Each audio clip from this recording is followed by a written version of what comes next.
সবথেকে ইম্পর্টেন্ট যে সমস্ত অঙ্কগুলো সেগুলো করাবো, ঠিক আছে? সরল করি 5 এর দাগে। 5 এর দাগের আমরা স্টার্ট করছি 3 থেকে, ঠিক আছে? আচ্ছা 3 এর অঙ্কটা করছি, দেখো 3x x plus 4 plus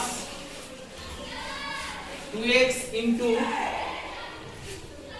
x minus 3 minus 3x square, ঠিক আছে? দেখো ঠিক অঙ্কটা ঠিক তো কাজ আছে, দেখে নাও তোমরা, মিলিয়ে নাও একবার, ঠিক আছে?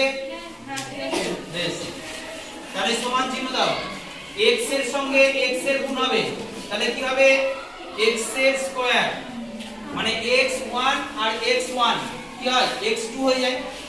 এবার কি হবে, এখানে কিছু নাই মানে প্লাস, এখানে প্লাস, তাহলে প্লাসে প্লাসে প্লাস। এবার x এর সঙ্গে 4 এর গুণ হবে, 4 কে x দিয়ে গুণ করলে কত 4x, এইটুকুর কাজ হয়ে গেল। এবার প্লাস, ঠিক আছে? এখানেও প্লাস, দেখো কিছু নেই মানেই প্লাস, তাহলে প্লাসে প্লাসে প্লাস, 2x এর সঙ্গে x গুণ হবে, তাহলে 2 কি হবে x স্কয়ার হবে, 2x স্কয়ার। এবার কি হবে, প্লাসে মাইনাসে মাইনাস, 2x এর সঙ্গে 3 গুণ হবে, কত হবে 3 2 এ 6 x, তাই তো? তারপরে তাহলে এই কাজটা হয়ে গেল। এবার কি পড়ে থাকলো, -3x স্কয়ার, ঠিক আছে? এবার x স্কয়ার গুলো এক জায়গায় লিখে নেব, দেখো x স্কয়ার লিখলাম, তারপর 2x স্কয়ার লিখলাম, তারপর -3x স্কয়ার লিখলাম।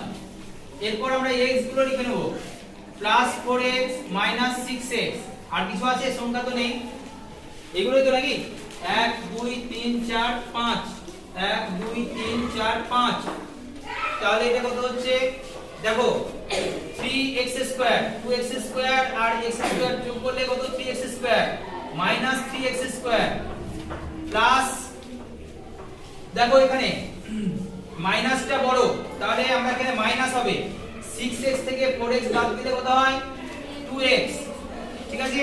3x স্কয়ার 3x স্কয়ার কেটে গেল, তাহলে কি পড়ে থাকলো -2x। এটা হচ্ছে রেজাল্ট। এটাকে এক লাইনেও করা যায়, তোমাদেরকে আমি ভেঙে ভেঙে বোঝালাম, ঠিক আছে? আবার আরেকটা ভাবেও বোঝানো যায় এই অঙ্কটা, ঠিক আছে? বেশ, আমরা